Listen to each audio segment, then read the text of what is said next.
Hi everyone, this is Meerab Dishan. दोस्तों यकीनन आप सब बिल्कुल खैरियत से होंगे और इस व्यू के लिए और इस तरह की वीडियो के लिए मैं माजरत चाहती हूँ क्योंकि मुझे अभी एक शो है मेरा और स्टूडियो भी ऑक्यूपाइड है और मुझे जल्दी से शो में जाना है 4 PM और उसकी तैयारी करनी है। सो बात करते चलें अगर हम आज के मैच के हवाले से, जो कि बॉर्डर गवास्कर ट्रॉफी जिसका पहला मैच आज इंडिया ने खेला है। इंडिया ने सबसे पहले बैटिंग की, 150 रन्स बनाए और उसके बाद ऑस्ट्रेलिया ने बैटिंग शुरू की। तो जब इंडिया के 150 रन स्कोर हुए थे, it was not that bad क्योंकि अच्छा स्टार्ट था, लेकिन उस वक्त ऐसे लग रहा था कि शायद रन्स बहुत ज़्यादा नहीं हैं। लेकिन जैसे ही ऑस्ट्रेलिया ने अपनी बैटिंग शुरू की तो जैसे एक के बाद एक यके बाद दीगरे आउट होते गए और जिस शानदार अंदाज में जसप्रीत बुमराह ने और सिराज ने आउट किए हैं, उससे महसूस हुआ कि बॉलिंग को खासी सपोर्ट मिल रही है और एक अच्छा डिसीजन था टेस्ट के अंदर, क्योंकि अगर आप पहले जितने रन बना सकते हैं आप बना लें, उसके बाद आप टीम को ऑल आउट करें और आप रन जो है वो मजीद उसके अंदर बनाना शुरू कर दें। तो हमने देखा कि एक अच्छे मैच का आगाज़ हुआ है एंड आई विश के नो प्रेडिक्शन और विश नहीं करनी है। बस ये देखना है कि इंडिया किस तरह से अपना मैच जो है वो आगे लेकर चलता है, क्या सूरत हाल होती है, क्योंकि इतना प्रेशर एक तरफ जो है वो तमाम जर्नलिस्ट के ऊपर और सब लोगों के ऊपर जो है वो चैंपियंस ट्रॉफी का है। वहाँ पर एंटरटेनमेंट के लिए इस वक्त सिर्फ BGT ही है और मैं बहुत शौक से देख रही हूँ क्योंकि मुझे इंतज़ार है इस चीज़ का कि हमें कुछ अच्छे रिजल्ट्स देखने के लिए मिले। 7 विकेट जो हैं वो जा चुकी हैं, 67 का स्कोर है इस वक्त सिर्फ और सिर्फ, और ऑस्ट्रेलिया खासी मुसीबत में नजर आ रहा है। कोई भी प्लेयर उनका कुछ भी नहीं कर पाया, कोई भी बैट्समैन कुछ भी नहीं कर पाया। ट्रेविस हेड हो या और कोई उनका बहुत बेहतरीन, उनका एक नया लड़का भी आया, मुझे नाम उसका एग्जैक्टली याद नहीं है, भूल रहा है, लेकिन ये है कि जितने भी उनके प्लेयर हैं बहुत ज़बरदस्त अंदाज में खेलते हैं। लेकिन इस बार हमने देखा कि इंडिया का प्रेशर, जसप्रीत बुमराह का प्रेशर, सिराज की परफॉर्मेंस, सिराज जो कि इससे पहले हमें खासी आप कह लें कि एक मुश्किल में नज़र आ रहे थे काफ़ी जगहों पर क्योंकि वो बहुत ज़्यादा विकेट्स नहीं ले पा रहे थे। इस बार उन्होंने ऑस्ट्रेलिया में जाकर साबित कर दिया कि एक्सपीरियंस सबसे बड़ा होता है, एक्सपीरियंस बहुत इंपॉर्टेंट भी होता है।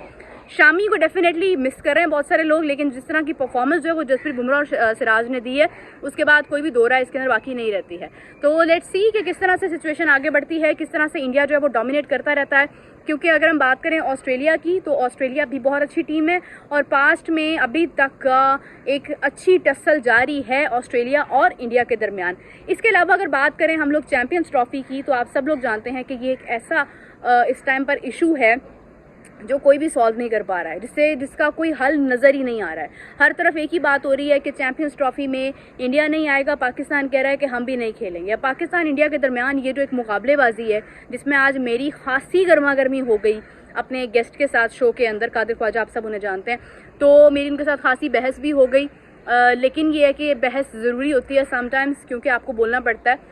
मैंने कभी इस तरह से मैं रूड हुई नहीं हूँ शो में अपने, लेकिन समटाइम्स आपको बोलना पड़ता है। तो बात यह है कि इसमें इंडिया का भी कोई कसूर नहीं है, इसमें पाकिस्तान का भी कोई कसूर नहीं है मेरे मुताबिक, क्योंकि हर कोई अपना कंफर्ट जोन देखता है। अगर कोई नहीं अपने कंफर्ट जोन से बाहर आना चाहता तो आप उसको फोर्स नहीं कर सकते हो, और ये चीज़ पहले से रजिस्टर्ड थी, इसमें कोई नई बात नहीं है। रिसेंटली सलमान भट्ट साहब ने जिस तरह से कहा कि अगर इंडिया आ रहा होता तो ये खबर होती, इंडिया नहीं आ रहा तो ये खबर नहीं है, और ये बात बिल्कुल दुरुस्त है। बहुत सारे लोग यहाँ पर सिर्फ जो है ना वो अपना एक पैट्रियाटिज्म दिखाने के लिए और सिर्फ एक चीज़ के लिए बाइस्ड होकर बात करते हैं, which is not correct. Because जब आप एक बड़े प्लेटफॉर्म पर आकर, अगर आप यूट्यूबर हैं, मैं कहती हूँ आप जो मर्जी बोलो यार, आपको खुली इजाज़त है। अगर आप यूट्यूबर हो ना, आप जो मर्जी बोलो, लेकिन अगर आप एक जर्नलिस्ट हो और आप अपना यूट्यूब यूज़ कर रहे हो तो आप अपने यूट्यूब पर भी वो बात करो जो बात आप अपने शो पर करते हो। और यही चीज़ है कि कोई अगर ट्विटर यूज़ करता है तो वो अपनी एक ही राय रखता है, लेकिन आपकी राय ट्विटर पर हो, यूट्यूब पर हो, कहीं और हो, उसमें ना मुनाफकत नहीं होनी चाहिए और उसके अंदर ये नहीं होना चाहिए कि आप सिर्फ एक स्पेसिफिक कम्युनिटी को सपोर्ट कर रहे हो। ठीक है, आपकी बात जो है ना वो ज़रा थोड़ी मतलब वेग नहीं होनी चाहिए, लेकिन आपकी बात एटलीस्ट एक बोल के अंदर नहीं होनी चाहिए, एक ब्रॉडर वे में होनी चाहिए। अगर आप एक जर्नलिस्ट हो, ठीक है, आपके पर्सनल इंटरेस्ट हो सकते हैं, आपकी पर्सनल ज़रूरियात हो सकती हैं, आप पे पर्सनल दबाव हो सकता है, प्रेशर हो सकता है, but despite that you have to take care कि आपको सुनने वाले लोग सिर्फ पाकिस्तानी नहीं हैं, आपको सुनने वाले बहुत से लोग पाकिस्तान के बाहर भी हैं। हाँ, अगर पाकिस्तान किसी भी चीज़ में, फॉर एग्जांपल अगर आपको लगता है, मेरी अगर राय है फॉर एग्जांपल कि पाकिस्तान के साथ कहीं पर ज्यादती हो रही है, गलत हो रहा है, तो मैं उस पर बात करूंगी। अगर मुझे लगेगा इंडिया के साथ गलत हो रहा है तो मैं उस पर भी बात करूंगी। This is my choice. लेकिन बात ये कि एज अ जर्नलिस्ट आपको ये देखना पड़ता है कि आप वो बात करो जो और लोग भी सुने तो उनको गुस्सा ना आए आपकी बात के ऊपर। And I will say the same thing for Indian media as well क्योंकि इंडियन मीडिया की जानिब से भी इतने सख्त अल्फाज समटाइम्स डिलीवर होते हैं कि सुनने वाले लोग जो सपोर्ट भी कर रहे होते हैं वो भी हर्ट हो जाते हैं कि यार इतनी नफरत तो ना कम से कम फैलाओ। लेकिन अगेन आई विल से कि उस नफरत के पीछे भी बहुत बड़ी रियलिटी है, बहुत बड़ा पास्ट है। पास्ट से ये चीज़ें जिस तरह से तसलसल के साथ चलती आ रही हैं, तो फिर उसके बाद आपको लगता है कि यार हर शख्स अपने राइट पर है और हर शख्स अपनी बात जो है वो बिल्कुल ठीक कर रहा है। तो मैं ये कहती हूँ कि नफरत का सिलसिला ख़त्म करना चाहिए और एक्सेप्ट करना चाहिए किसी की प्रॉब्लम्स को, किसी की मजबूरियों को, और उसके बाद आपको डिसीजन लेना चाहिए कि फाइनली आपको क्या करना है। यहाँ पे लाइट ज़रा बेहतर आ रही है, शुक्र है। अच्छा, तो आपको ये सोचना पड़ता है कि आपको चीज़ें किस तरह से ठीक करनी है। अब हो ये सकता है कि या तो पाकिस्तान विदड्रॉ करता है कि हम लोग यूएई नहीं जाएंगे और हम मैच नहीं खेलेंगे इंडिया के साथ, तो इंडिया पाकिस्तान का मैच चैंपियंस ट्रॉफी में नहीं होगा। इसमें ब्रॉडकास्टर्स की लग जाएगी वाट ही बोलते हैं ना हिंदी में। अच्छा, और अगर आप दूसरी जानिब देखते हैं, अगर पाकिस्तान ये कहता है कि नहीं हमें चैंपियंस ट्रॉफी में ही नहीं खेलना है, तो वो तो पॉसिबल नहीं है क्योंकि होस्ट कंट्री है और अभी फ़िलहाल होस्टिंग के जो होस्ट करने के जो राइट्स हैं वो पाकिस्तान के पास ही हैं, उसमें कोई भी अभी तब्दीली नहीं आई है। अभी तक स्केड्यूल अनाउंस नहीं हुआ है, 90 डेज़ बाकी हैं और अभी तक जो है वो कोई स्केड्यूल अनाउंस नहीं हुआ। इधर से डेडलाइन जो ब्रॉडकास्टर्स की थी वो भी ख़त्म हो चुकी है। आईसीसी बहुत दबाव में है और आईसीसी को इंतज़ार सिर्फ इस बात का है मेरे मुताबिक कि जेशा जी जैसे ही आते हैं, चेयरमैन बनते हैं, उसके बाद जो डिसीजन होगा वो आईसीसी का डिसीजन होगा, वही बीसीसीआई का भी डिसीजन होगा। बीसीसीआई कोई डिसीजन नहीं ले सकता अपनी गवर्नमेंट के बगैर, ये बात समझने की ज़रूरत है। पीसीबी भी कोई डिसीजन नहीं ले सकता अपनी गवर्नमेंट के बगैर। दुनिया का कोई भी बोर्ड अपनी गवर्नमेंट की मर्ज़ी के बगैर डिसीजंस नहीं ले सकता है। पास्ट में भी हमने देखा है बहुत सारे ऐसे कंट्रीज़ हैं रहे हैं जिन्होंने खेलने से मना कर दिया, जिन्होंने दूसरे कंट्रीज़ में जाने के लिए उनको परमिशन नहीं मिली है, उनके साथ बहुत सारे मसाइल रहे हैं।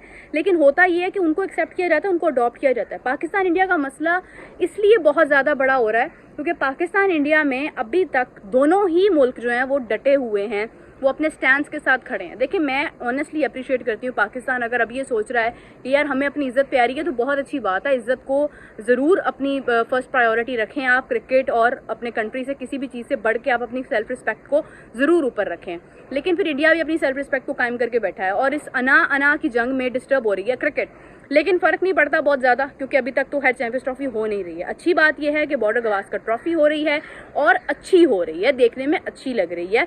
तो इंटरेस्टिंग मैच जारी है, दोनों तरफ से एक इंटरेस्टिंग सूरत हाल जारी है। ऑस्ट्रेलिया ने भी पहले इंडिया को रिस्ट्रिक्ट किया, बहुत ज़्यादा रन नहीं बनाने दिए, लेकिन सिचुएशन जो पिच की है मुझे ऐसा लग रहा है कि वो खासी जो है वो बॉलिंग को सपोर्ट कर रही है। आउट हो रहे हैं, कैच हो रहे हैं, अच्छी सिचुएशन है। ट्रू पिच नहीं नज़र आई है बहुत ज़्यादा, लेकिन इंडिया ने अगर ऐसा है तो फिर इंडिया ने उसका बहुत भरपूर फ़ायदा उठा के बहुत अच्छे रन स्कोर किए। खैर मुझे बहुत ज़्यादा टेक्निकलिटीज़ का तो अभी नहीं पता है, लेकिन ये कि मैं अपने शो में डेफिनेटली डिस्कस करूँगी जो मेरा अभी 4 PM होगा, तो उसके अंदर हम बात करेंगे इस हवाले से कि पिच की कंडीशन क्या होगी, क्योंकि आउट जिस तरह से हुए हैं वो बहुत ज़बरदस्त अंदाज था। और डेफिनेटली एक टेक्निक होती है आपकी, जसप्रीत बुमराह, सिराज, ये इतने सीनियर हैं कि ये ऑस्ट्रेलिया के फाइनेस्ट बैट्समैन को आउट कर सकते हैं। ट्रेविस हेड जैसे बैट्समैन को आउट कर सकते हैं। उस्मान ख्वाजा कोई रन नहीं बना सके, बहुत सारे उनके प्लेयर्स हैं, 7 प्लेयर्स आखिरकार आउट हुए हैं। तो डेफिनेटली इसमें एक एक्सपीरियंस जो है वो आपका वेरी करता है।